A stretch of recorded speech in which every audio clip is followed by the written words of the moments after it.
Hi, everyone. This is Caitlin Gregg, five-time American Birkebeiner Champion, ready to bring you through the beginning of my 2020 American Birkebeiner skate race. We woke up this morning and it was nice and crisp outside. It was actually one of the best conditions I've ever seen for the Birkie course. The tracks were firm and fast. The sun was shining. This was definitely going down in the record books as one of the best conditioned days that I've ever had at the Birkie, and I think many people would agree with that this year. Times were fast. The trail was in amazing shape. People were in great moods. It was just an incredible day. So as you can see here, people are wearing their buffs pulled up over their heads, over their ears, when they're breathing. There's a little bit of exhale that you can see coming out of people's mouths. It was just a nice, crisp morning. The tracks were just in amazing shape. So we're all getting lined up here. The elite women are starting to file in.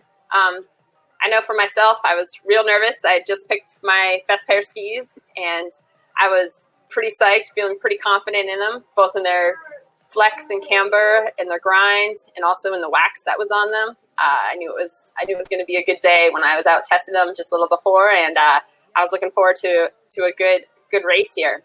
So as we line up for this, here I come, and I'm right now kind of looking at where the best line is for the start. So where you can get a really nice kind of clean start. The tracks are pretty evenly spaced, and kind of my biggest goal is to really sort of find the women that I think are going to be some of the favorites, some of the contenders, and and try to align myself with them so that I have good visual cues of where they are at the start, especially kind of looking at who's going to start fast or who's going to start conservative, and kind of maybe look at a little bit of what their tactics are going to be. So I'm kind of looking around. I've got Keegan, who is the Olympic champion from the team sprint, very seasoned veteran skier. Of course, she's coming to this race. This will be her second time racing the American Birkebeiner, having battled breast cancer after the Olympics, but nonetheless, very strong competitor, new to the long distance racing, but always a great shot at winning any race she enters. Other women that you'll start seeing filing in that I'm going to kind of be keeping my eye on here at the start line. We've got Carolyn Brisboe. She's a known long distance skier. We've got Rita Ropinen, who will be just putting her skis down there to the right of me. Or she probably was looking for where I was going to be putting my stuff down. And so we kind of keep an eye on where people are. I'm adjusting my boots right now, making sure that they're not too tight, not too loose, that they're just perfect. I usually do this before I start my races, after I've been warming up for a little bit. So just trying to stay loose here, just trying to kind of keep the nerves at bay. I know I went over and talked to Rita. I think you'll see that here in the video pretty soon. And she mentioned that this is the most nervous she's ever been, which is saying something considering she's an Olympic medalist herself. But the Birkie always brings up amazing nerves. You never know. 50K is a long ways to go. It's point to point. Hopefully you've got people out there with, poles and feeds and, anything else that you might need, but anything can happen in 50K. And that's why I love this race so much. I know for me that I'm usually more excited just to kind of get going at this point. I know how I'm feeling. I know what I'm looking forward to. And I've got my feeds on me and my feeds all planned out for the race. And so, I'm kind of looking forward to just getting out there on course. And so as we're kind of staying warm here, trying to stay loose, I kind of keep moving, trying to kind of gauge when I want to take my final layer off. Again, it was a little cold that morning, and kind of part of the goal is we're not super warmed up, but we want to be, blood pumping, things moving, breaking a little bit of a sweat. And then you've always got this little bit of a weight beforehand. And so you just want to kind of stay loose and not let your body cool down too much and let that sweat get too cold. So you're just staying nice and limber, staying nice and loose. For me personally this year, I had a little added challenge. I was pretty sick at the start. I was coming off of a pretty gnarly cold, probably one of the worst I've had in 25 years. I don't know why it hit me so hard, but it hit me very hard. And at this point, I was definitely trying to kind of convince myself that it wasn't so bad and it wasn't going to affect my race. So I was just trying to stay loose, stay relaxed. You saw Erica Flowers who just went by. She was another really, really standout skier this season. And so she was, I know, a podium finisher before in the Birkie. And so I was definitely kind of keeping my eye on her. We're just getting final preparations now, about to put our skis on. So I just check everything on my body, you know, make sure my suit feels good, make sure my buff feels good, making sure my boots are cleared, all the things that everyone who does the Birkie goes through in the start of the race here. Putting my skis on, making sure they feel good, making sure my pull straps are on nice and tight for that first initial explode out of the start. You know, making sure my glasses are nice and clean, making sure my view is good, making sure, again, that my suit feels good, nothing feels too twisted or funny.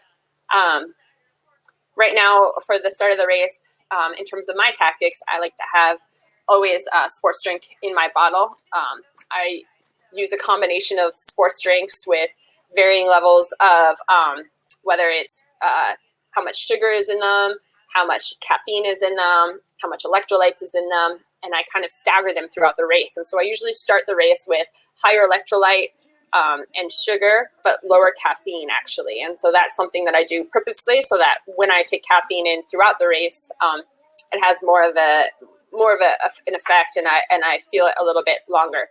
So here I'm definitely nervous. I'd have to say, despite racing this race so many times, I still get nervous on the start line. You just never know. Things can happen in the first 5 seconds or, you know, in the last 5 seconds of this race. And so anywhere in between is an opportunity for a misstep. And it's also an opportunity to have an awesome experience. So just keeping my skis moving, kind of a little bit of a nervous habit for me, but it helps me feel good, helps me feel like, all right, my skis feel good. I feel good, stay loose. So in these first initial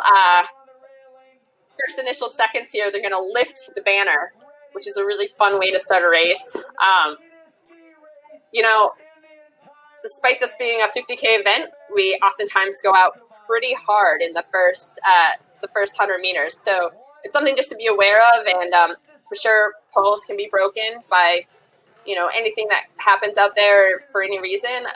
And so we're going to watch. People are going to start slowing down and stopping their feet here in a little bit. And that means that the race is going to get going. You can see some people doing their final stretches, trying to stay warm. People are coming up to the line. People are looking around. I'm looking for where the starter is so that I can watch when they release the release the cannon, and I hear them go. You can see some athletes starting their watches. Always fun to look at the watch after the race and see kind of what the heart rates were doing. All right. 20 seconds to start here. Once the gates go up, our skiers will be launched onto the Birkie Trail. We'll count down from 10, 9, 8, 7, 6, All right. 5, 4, 3, 2, 1. All right. So as you can see, everyone starts out real explosive start. We double pole that first about 100, 150 meters until the tracks are removed, and here we are on course. So now we're climbing on the power lines, and I didn't really see her on the start. She kind of blended in, but the girl immediately in front of me, you can see me because I've got my signature bright green hat on. But the girl immediately to my in front of me is Jessie. And as you can see, I've got Rita Lisa immediately behind me. And like I was mentioning, Keegan Randall, known for her sprint prowess and her just all-around veteran ski ability out in front, and kind of setting the pace here. So at this point, we've gone up pretty hard. My favorite part about the powerlines is we've got some really good climbs, and I love climbs. And so for me, it's just a really nice way to kind of get the body warmed up again, and kind of start on a flat area, and then gradually the hills start coming. And so as we kind of go up these climbs, what I'm thinking about here is really feeling, okay, how do my skis feel? How are they gliding? But even more importantly, what I'm doing is I'm watching the other girls, and I'm watching how they're moving and how their skis are gliding. And so this part of the race is really good for me to kind of get a feeling for how are my, I know my skis are good. I'm confident in my skis, but I'm looking to see who's maybe got some lightning boards on their feet and how to watch for them throughout the race. So raw skiing here, one of the biggest things for me in the beginning stages of the race too is to just try to stay out of trouble. It's really easy to break a pole. It's really easy to get caught up. And so my goal here is just to kind of give myself some space and just be in a nice position to just get some good feedback, like I said, from the other athletes, but also kind of stay out of trouble. So my goal is usually to try to stay up in that front area, the first, couple of girls of the lead group, but also, not try to lead too much. So as we're climbing here, you can see I'll start to watch now. I'll watch kind of where the other girls' skis are, how they're moving. I noticed right off the bat, Jess Eaton, she skis on the same brand I do. Her skis were moving real well. She looks real relaxed. She's fairly new to this race. And so, she has a little bit of, you can see her kind of looking around, kind of saying, all right, am I in the right place? Does this make sense? See Keegan, confident. She's done the race once before. She's been training well. She's obviously got a really busy schedule, but she's still, saying, well, I'm gonna set the pace, and I'm gonna go the pace that I want to go, and I've got the resume to kind of take that on and be confident in that. You can see Rita there. She's got some fast boards, and so as we go down these descents, one of the things you can kind of make note of is how hard you have to work with a person near you. And so here, my skis are obviously running very, very well. I was able to go around Jess, and that's, part of drafting is you get a little bit of an extra oomph when you're in the draft. And so Rita sees me going to the front. And so now she's going to kind of come up behind me, but Rita's a very, very seasoned racer as well. And so she knows that she doesn't want to necessarily be in front of me. She wants to just know where I'm at and ski behind me. I am wearing bib 501, which means that I'm the last winner of the race, although I didn't race the year before because I had my daughter Heidi.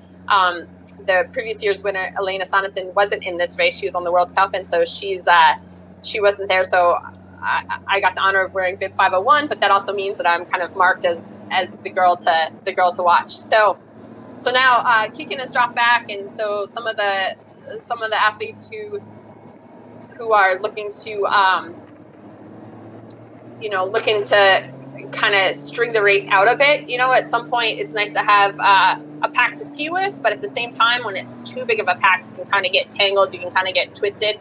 And so I kind of want to start to maybe give a little bit of a push just to kind of keep some people out of the way. And so here you can see me moving in behind Rita Lisa.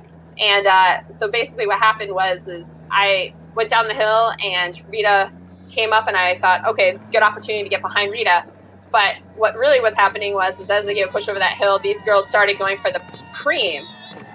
But what might not have been known was Kelsey kind of moved in thinking that was the preme sprint, but the preme was actually quite a bit further away. So here we are. Now I'm pretty far back in the pack, and these girls are going for the preme. And so my goal is just to stay relaxed, stay confident, and try to just build my way back in without producing too much lactic acid. So Rita now is in the front. Like I said, I think they thought that the jump when I went a little harder there was for the preme when it was actually quite a ways away. And so they're going pretty hard. And at this point, I know I can't make the preme. And so I'm just sort of cruising in the back, hoping that they slow back down by the time the preme is over. And so you can see me on the left there. My skis were running super well. And so I had a lot of confidence that I would pull them back in. It was just a matter of, making sure that if they were going to keep going, that I wasn't going to lose too much ground. So you can see now Rita is heading for that preme. She's skiing super strong, really putting some good time in, looking like she's got some good skis on her feet. And she gets the preme easily. Jess Eaton kind of pulls up in there. Again, she had great skis too, and just make sure that she's in contact with Rita. So, the preme is a great tactic to go for. If you're feeling confident, it's a really good opportunity for me to see who's feeling fresh, who's feeling like they want to, be strong in a sprint. And I definitely use that information come Main Street as to if I notice women who are winning those premes and they're still with me on the lake, that I better not let them just sit in too much, because their legs are feeling pretty fresh and pretty snappy and they're moving well. That's a risk for me at the finish line.